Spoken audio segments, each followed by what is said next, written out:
जिंदाबाद जिंदाबाद जिंदाबाद। अली बैंक वाली मायावती जी जिंदाबाद जिंदाबाद जिंदाबाद। अली बैंक वाली मायावती जी जिंदाबाद जिंदाबाद जिंदाबाद। बीएसपी की क्या पहचान, नीला झंडा हाथी, बीएसपी की क्या पहचान। नीला झंडा हाथी। भाभी बहन जी आप संघर्ष करो, हम आपके साथ, भाभी बहन जी आप संघर्ष करो, हम आपके साथ, भाभी बहन जी आप आगे बढ़ो, हम आपके साथ, भाभी बहन जी आप आगे बढ़ो।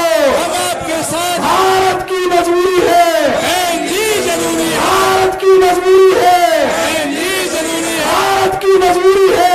बहन जी जरूरी है। सब समाज के सम्मान में, बहन जी मैदान, सब समाज के सम्मान में, बहन जी मैदान में, संविधान के सम्मान में, बहन जी मैदान, संविधान के सम्मान में। बहन जी मैदान। वोट हमारा, राज तुम्हारा, नहीं चलेगा, नहीं वोट चलेगा, हमारा, राज तुम्हारा। नहीं चलेगा, नहीं।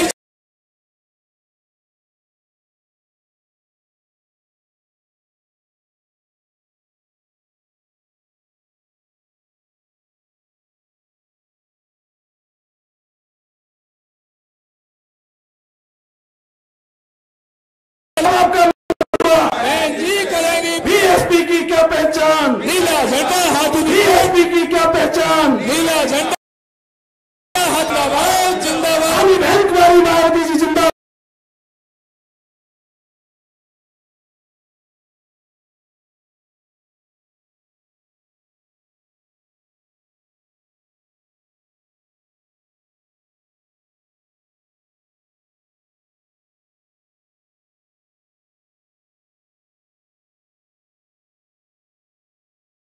समाज पार्टी जिंदाबाद, जिंदाबाद जिंदाबाद, बहुजन समाज पार्टी जिंदाबाद, जिंदाबाद जिंदाबाद, अली बैंक वाली मायावती जी जिंदाबाद, जिंदाबाद जिंदाबाद, अली बैंक वाली मायावती जी जिंदाबाद। जिंदाबाद जिंदाबाद। अली बहन जी संघर्ष करो, हम आपके साथ हैं, अली बहन जी आप संघर्ष करो, हम आपके साथ हैं, अली बहन जी आप आगे बढ़ो, हम आपके साथ हैं, अली बहन जी आप आगे बढ़ो।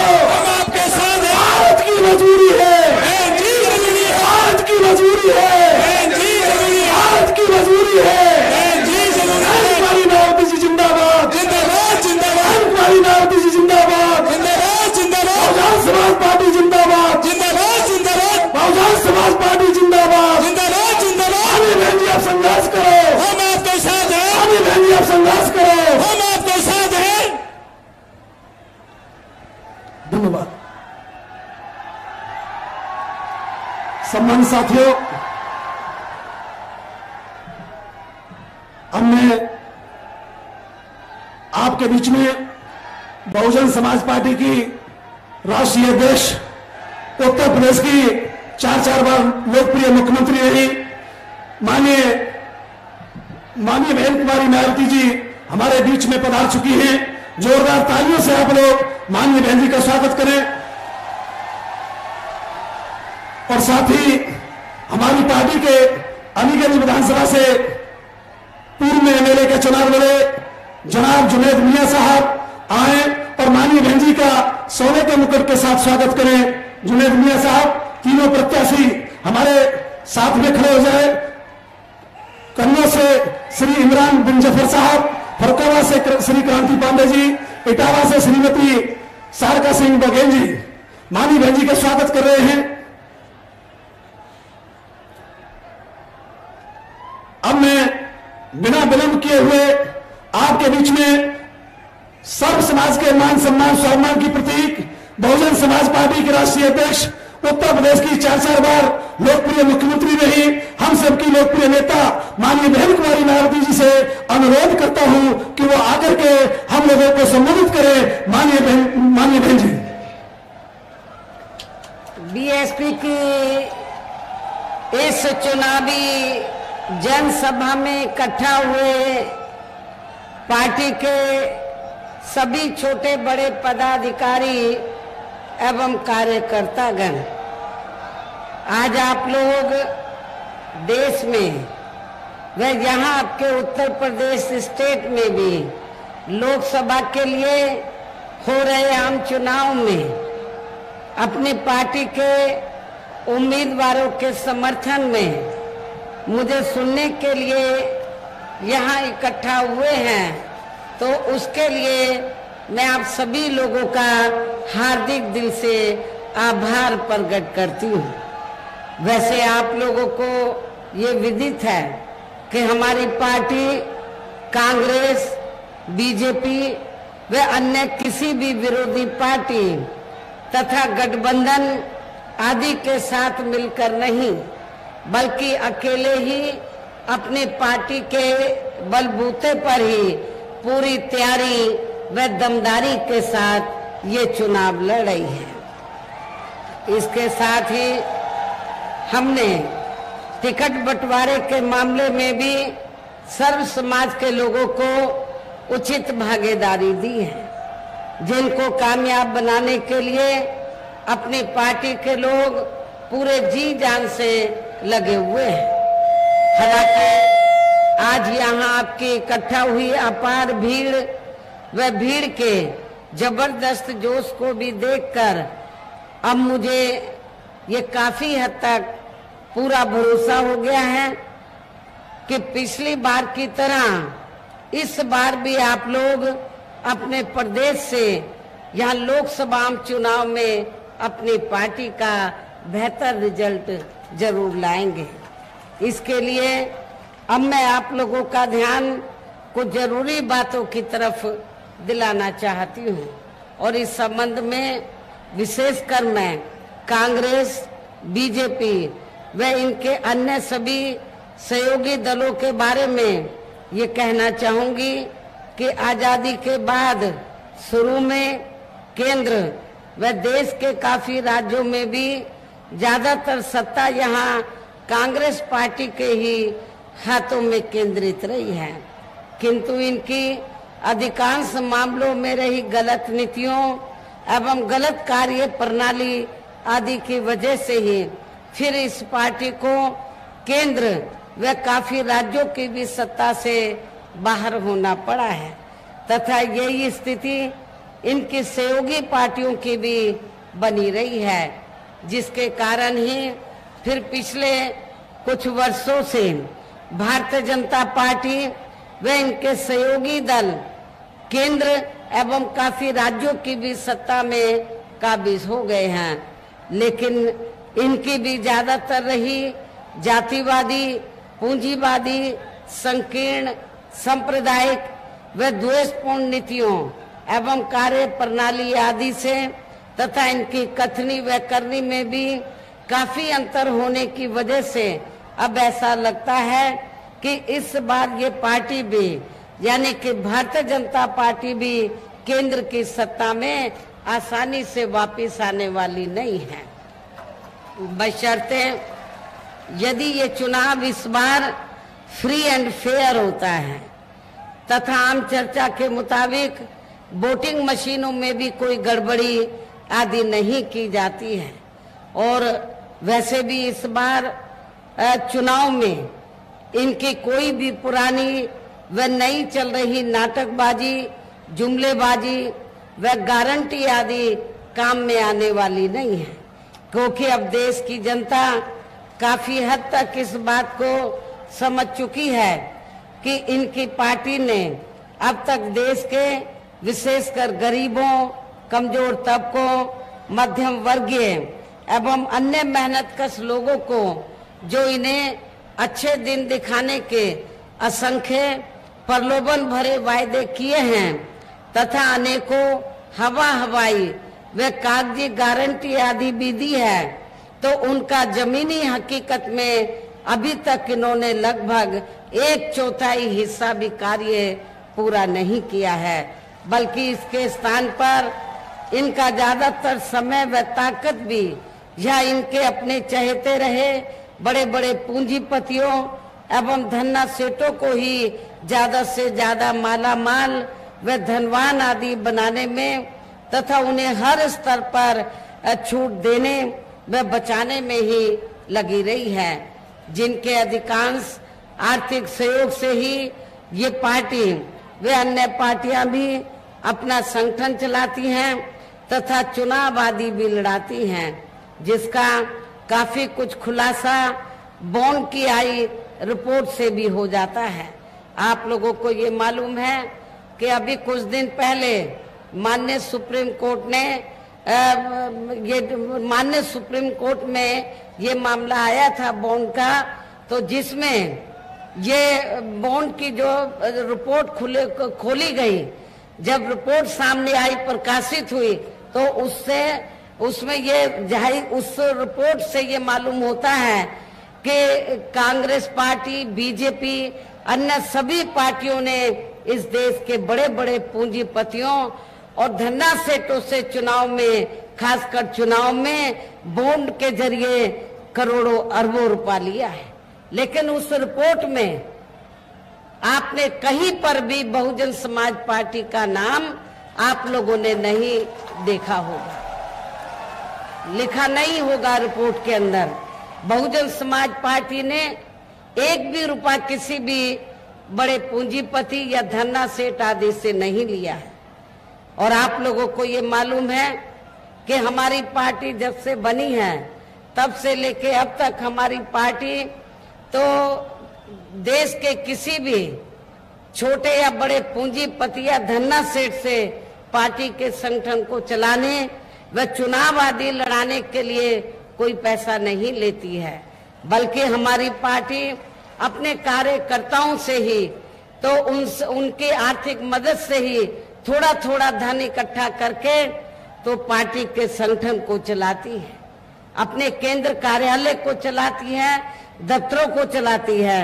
और जब चुनाव होता है तो चुनाव में भी हमारी पार्टी अपने कार्यकर्ताओं की आर्थिक मदद के साथ साथ अपने उम्मीदवारों से भी यही अपील करती है कि जब आप अपने चुनाव में इतना पैसा लगा रहे हैं तो थोड़ा पैसा तो मेरे चुनावी दौरे पर भी आप लोगों को मदद के तौर पर देना चाहिए। तो इसलिए कहने का तात्पर्य यह है कि हमारी पार्टी अपने कार्यकर्ताओं से विभिन्न रूपों में मेंबरशिप के जरिए, जन्मदिन के मौके पर तो जन्मदिन के जरिए तो थोड़ा थोड़ा धन इकट्ठा करके अपनी मूवमेंट को चलाती है, चुनाव आदि भी लड़ाती है।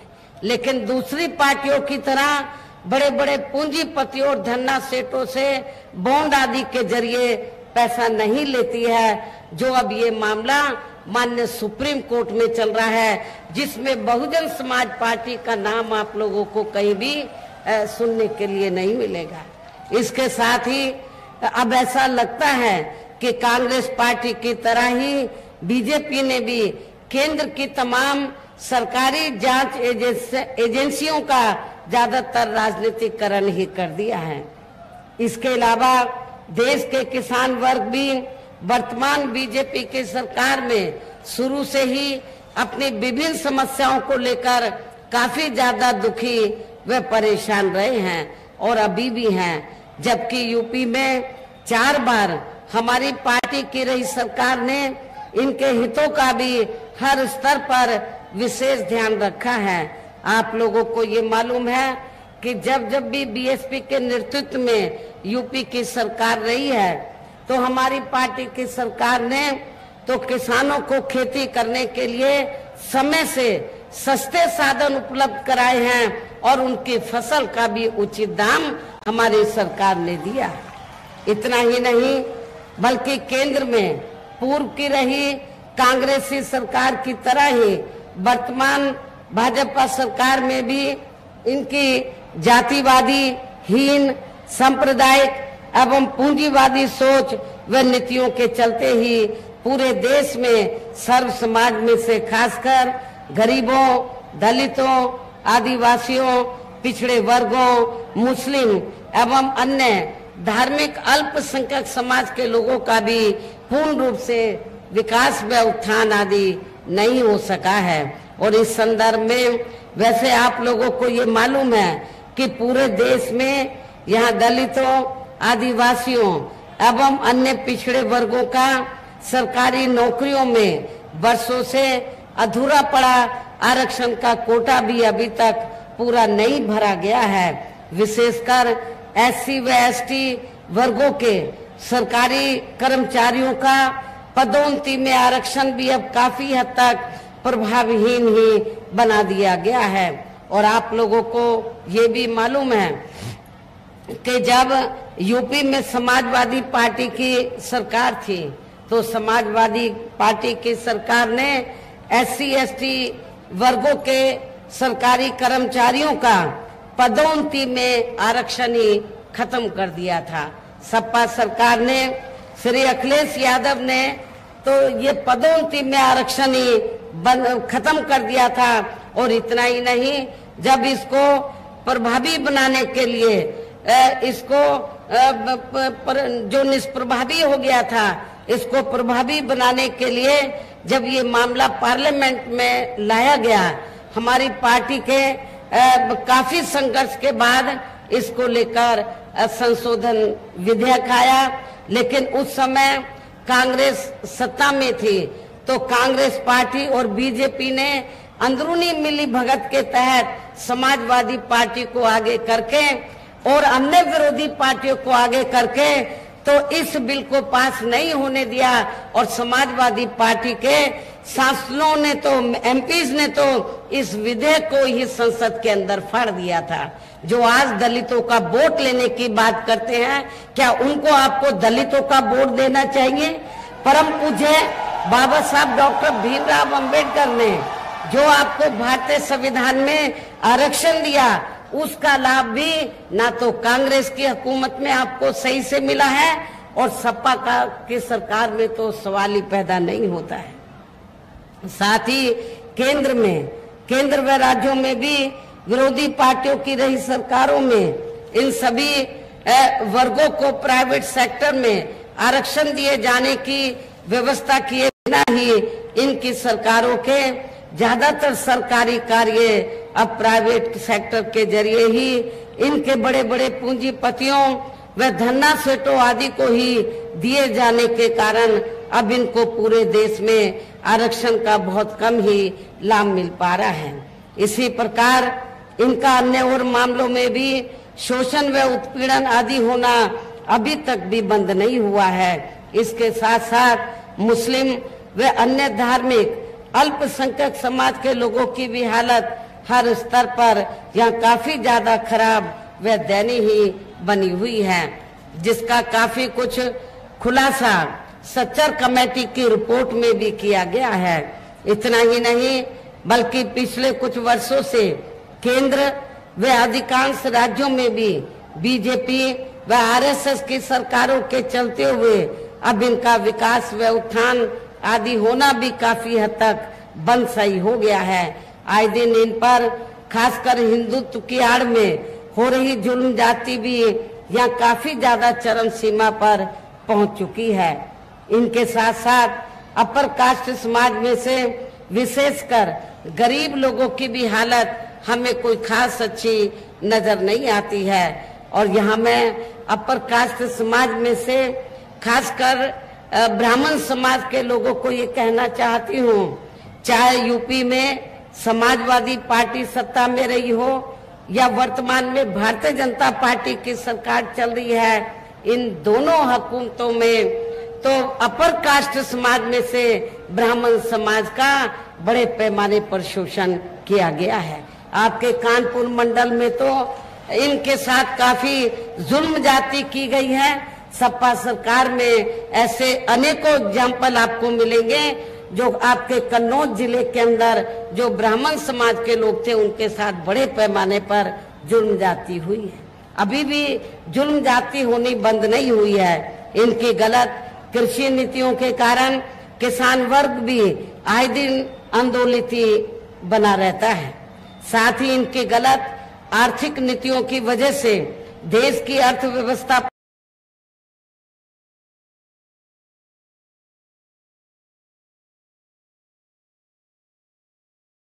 दुखी व परेशान हैं। और अब केंद्र में पूर्व की रही सरकारों की तरह ही वर्तमान भाजपा सरकार में भी यहाँ पूरे देश में गरीबी, बेरोजगारी एवं महंगाई आदि भी लगातार काफी ज्यादा बढ़ रही है। देश में हर स्तर पर फैला भ्रष्टाचार भी अभी तक खत्म नहीं हुआ है। साथ ही अपने देश की सीमाएं भी अभी तक पूरे तौर से सुरक्षित नहीं है। ये भी यहाँ बड़े चिंता की बात है। ऐसे में अब आप लोगों को देश में हो रहे लोकसभा चुनाव में कांग्रेस, बीजेपी व इनकी सहयोगी पार्टियों को भी केंद्र की सत्ता में आने से जरूर रोकना है। जिनकी गलत नीतियों व गलत कार्य प्रणाली आदि को आप लोग काफी हद तक आजमा भी चुके हैं। ऐसी स्थिति में अब ये विरोधी पार्टियां इस चुनाव में भी किस्म किस्म के साम, दाम, दंड भेद आदि अनेकों हथकंडे इस्तेमाल करके केंद्र की सत्ता में आने की भी पूरी कोशिश में लगे हैं, जिनसे अपनी पार्टी के लोगों को हर स्तर पर काफी ज्यादा सावधान रहना है। और इस मामले में विरोधी पार्टियां अपने अपने पक्ष में हवा बनाने के लिए खासकर मीडिया, ओपिनियन पोल व सर्वे आदि का जो बड़े पैमाने पर इस्तेमाल कर रही है, तो उससे भी अपनी पार्टी के लोगों को बिल्कुल भी गुमराह नहीं होना है।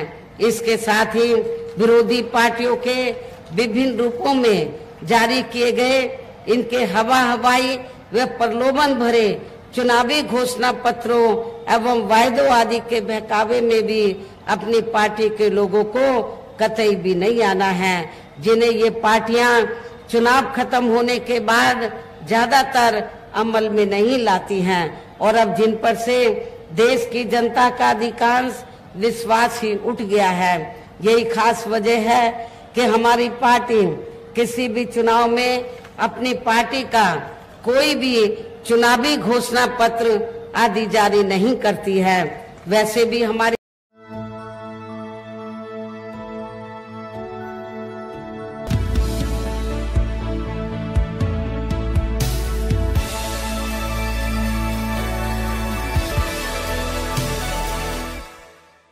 नेतृत्व में रही सरकार ने चुनाव में अपनी पार्टी के बिना कोई जारी किए गए चुनावी घोषणा पत्र के ही प्रदेश व आम जनहित में काफी ऐतिहासिक कार्य करके दिखाए हैं, जिनकी अब देश में अधिकांश पार्टियों की सरकारें काफी नकल भी कर रही हैं। जबकि इस मामले में हमारी पार्टी का ये कहना है कि यदि इन पार्टियों के स्थान पर केंद्र में हमें अपनी पार्टी की सरकार बनाने का मौका मिलता है, तो तब फिर हमारी पार्टी की बनी सरकार केंद्र में यहाँ अब तक की रही सभी विरोधी पार्टियों की सरकारों की तरह केवल हवाई व कागजी कार्य आदि नहीं करेगी, बल्कि उत्तर प्रदेश की तरह ही जमीनी हकीकत में ठोस कार्य करके दिखाएगी। और इस संदर्भ में खासकर मैं ये कहना चाहूंगी कि केंद्र द्वारा देश में पिछले कुछ समय से अति गरीब परिवारों को अस्थायी तौर पर फ्री में जो थोड़ी सी खाद्य सामग्री दी जा रही है, राशन आदि दिया जा रहा है, तो उससे इनका स्थायी तौर पर भला होने वाला नहीं है। इनसे जो गरीब लोग हैं, इनका परमानेंट स्थायी तौर पर इनका भला होने वाला नहीं है। और इतना ही नहीं, इसके एवज में, इसके बदले में ये जो इनको फ्री में राशन दिया जाता है, जो कुछ समय से दिया जा रहा है, तो इसके एवज में तो जब चुनाव होता है, चाहे यूपी में असेंबली का चुनाव हुआ हो और अब पार्लियामेंट का, तो पूरे देश के अंदर भारतीय जनता पार्टी व आरएसएस के लोग तो गांव-गांव में जाकर ये प्रचार करते हैं, जो गरीब लोग हैं उनके बीच में जाते हैं और उनको ये कहते हैं कि देखो, भारतीय जनता पार्टी की सरकार ने और श्री नरेंद्र मोदी जी ने आपको फ्री में राशन दिया है, आपने बीजेपी और श्री नरेंद्र मोदी का नमक खाया है, इसको आपको जरूर अदा करना चाहिए, इसके एवज में आपको बीजेपी को वोट देना चाहिए। लेकिन आप लोगों को बीजेपी और आरएसएस के इस किस्म के बहकावे में नहीं आना है, क्योंकि आप लोगों को भारतीय जनता पार्टी की सरकार जो फ्री में जो थोड़ा राशन देती है, तो भारतीय जनता पार्टी या श्री नरेंद्र मोदी जी अपने जेब से नहीं देते हैं, बल्कि देश की जनता जो टैक्स देती है, देश की जनता जो टैक्स देती है और टैक्स से जो पैसा सरकार के पास जाता है, उस टैक्स के पैसे के जरिए आपको ये फ्री में राशन दिया जाता है। ये मेहरबानी बीजेपी अब आरएसएस की नहीं है। और वैसे भी इनकी ये जटिल समस्या, जो गरीब लोगों की जो जटिल समस्या है, देश में हर हाथ को काम देने से केवल दूर हो सकती है, जिसकी तरफ हमारी पार्टी की बनी सरकार विशेष ध्यान देगी। साथ ही देश में पिछले काफी वर्षों से आए दिन बढ़ रही गरीबी, बेरोजगारी व महंगाई आदि से भी जनता बहुत ज्यादा दुखी व परेशान है, जिसे भी आर्थिक नीतियों में तब्दीली करके जरूर दूर किया जाएगा। खासकर हिंदुत्व की आड़ में पिछले कुछ वर्षों से विशेषकर मुस्लिम समाज के लोगों का द्वेष की भावना से जो इनका काफी ज्यादा शोषण व उत्पीड़न आदि किया जा रहा है, तो इसे भी जरूर रोका जाएगा। और ये सब हमने अपने यूपी की रही सरकार में करके भी दिखाया है। आप लोगों को मालूम है, मेरी चारों हुकूमतों में उत्तर प्रदेश के अंदर हमारी पार्टी की सरकार ने कोई भी हिंदू मुस्लिम दंगा फिसाद नहीं होने दिया। सबके जान माल व मजहब की पूरी ईमानदारी व निष्ठा से हमने हिफाजत की है। ये भी आप लोगों को मालूम है और इसका आगे भी ध्यान रखा जाएगा। इसके अलावा हमने यूपी में सब समाज में से गरीब एवं बेरोजगार लोगों को बेरोजगारी भत्ता आदि न देकर उन्हें बड़ी तादाद में रोटी रोजी के साधन भी उपलब्ध कराए हैं। जो अब ये कार्य भी अधिकांश ठंडे ही पड़े हैं, जिनको फिर केंद्र में सरकार बनने पर प्राथमिकता दी जाएगी। कहने का तात्पर्य ये है कि देश में इस समय हो रहे लोकसभा चुनाव में विरोधी पार्टियों के जारी किए गए इनके हवाई व प्रलोभन भरे चुनावी घोषणा पत्रों आदि के बहकावे में अब यहाँ खासकर देश के अति गरीबों, मजदूरों, बेरोजगारों एवं अन्य मेहनतकश लोगों को बिल्कुल भी नहीं आना है। और अब इन्हें ऐसी सभी विरोधी पार्टियों को हर हालत में केंद्र की सत्ता में आने से जरूर रोकना है, जिनकी कथनी व करनी में काफी अंतर रहा है तथा जिन्हें ये लोग बरसों से काफी आजमा भी चुके हैं। ऐसे में अब मेरा यही कहना है कि आप लोगों को अपने खुद के व अपने प्रदेश, क्षेत्र एवं देश के भी हित में अपने वोटों को यहाँ कांग्रेस, बीजेपी व अन्य विरोधी पार्टियों को न देकर केवल अपनी एकमात्र हितैषी पार्टी बहुजन समाज पार्टी को ही देना है। जो ये पार्टी उत्तर प्रदेश की तरह ही केंद्र में भी अपनी पार्टी की सरकार बनने पर फिर पूरे देश में यहाँ अपनी पार्टी की सर्वजन हिताय व सर्वजन सुखाय की नीतियों पर आधारित ही सरकार चलाएगी। इसके साथ साथ केंद्र से जुड़े आपके